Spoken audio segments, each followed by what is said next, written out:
Well, Nimish Patel works for Saturday Night Live. He is the, in case you're keeping track, the first Indian-American cast member on that show. You'd think that would make him a hero to the pro-diversity crowd. But instead, Patel is a villain tonight. Why? Well, he recently made the mistake of going to Columbia University, where all the impressive kids go, and did a comedy set briefly before he was booted off stage. He told a joke that began roughly this way. Being gay can't be a choice, he said, because, quote, no one looks in the mirror and thinks this black thing is too easy. Let me just add another thing to it, end quote. Now, is that a funny joke? I don't know. Your call. But it's not really attacking anybody. It hardly seems vicious. But you can't say that in 2018. So the question is, what exactly can you say? Well, Dave Portnoy seems to say exactly whatever he wants to say all the time. He's the founder of Barstool Sports. For some reason, it's working for him, if nobody else. He joins us tonight to tell us how he does that. Dave, thanks a lot for joining us. So, am I missing something? I didn't think it was a particularly hilarious joke, or maybe there was more to it. He got yelled off stage before he could finish. But that didn't seem to me to cross any kind of obvious line, or am I missing the lines, I guess? No, I thought that was a pretty good joke. The name of the event, by the way, I think was Culture Shock Reclaim.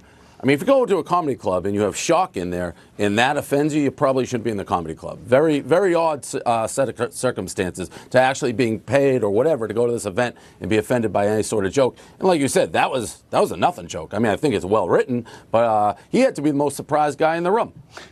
I mean, what's amazing to me is this is Columbia. Like, these are supposed to be the smartest, most sophisticated young people in America, certainly the ones with the highest SAT scores. What does it tell you that they have literally no sense of humor?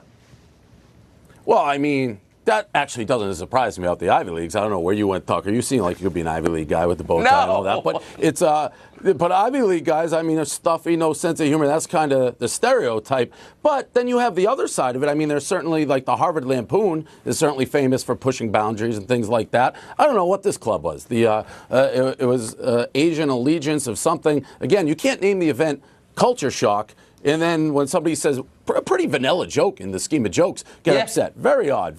He just had to be shocked. Like, whoa, what did I say? He probably didn't even know. So I've asked you this before, but I can't get enough of it because I think it's so interesting. You run a site, it's one of the most popular, and I would say also one of the best on the internet, where you seem to say pretty much exactly what you feel like saying, and all your writers, Francis Ellis, one of my favorites, on your site, have the same attitude. And you continue to do it without being forced to stop. How do you do that? How do you carve out that freedom in a world where there isn't any freedom? Yeah, we built that. Again, we're not a slave to our advertisers. That's a huge thing. So we don't get caught in the winds of public opinion and things like that. And it works for us. And to be honest, we've come to now accept in this environment where people get mad about jokes like that, we're just going to stay true to what we do. And there is a big market for it. And there's always going to be haters. And a lot of times the haters don't even know what we do. Tucker, I've been called, like, anti-Semitic a million times. I'm Jewish. So, you know, people just don't know what they're talking about. But I get that like once a week. When someone says, Dave Portnoy, you anti-Semite, how do you respond to that? It depends what type of mood. Sometimes I'll be like, yeah, you're right, you nailed it. I'm like a Nazi or something. But it's just, and again, I'm playing, and people are so crazy they may take that out of context. So, you know, we are a comedy site. We're comfortable in what we do.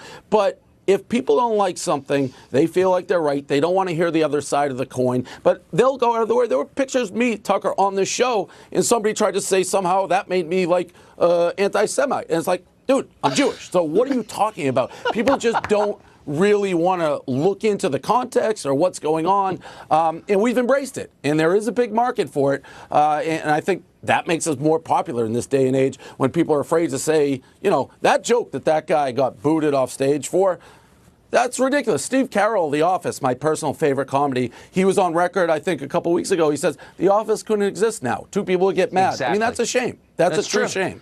But you tell the truth and you're winning anyway. That's why you're an inspiration to the rest of us. Dave Portnoy, El Presidente, great to see you. Appreciate it.